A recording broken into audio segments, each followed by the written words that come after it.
Conducting regular exercise not only improves our physical health, but it can also reduce our healthcare expenses in the long run.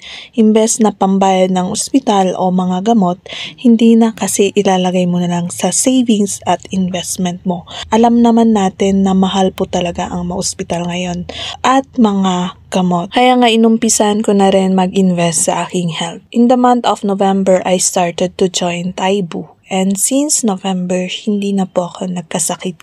Kadalasan kasi by month of January or February, nag-fever po talaga ako dahil sa lamig po dito sa Benguet. Pero now, hindi na po. Kaya tinuloy-tuloy ko na lang din ang pag-join ng Taibu.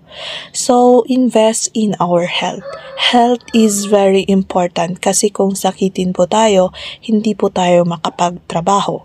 Kung hindi po tayo makakapagtrabaho, wala po tayong kikitain. Kung wala po tayong kikitain, magugutom tayo at ang ating pamilya. Health affects all. Hindi lang ikaw kundi pati ang pamilya mo. So start investing in your health now.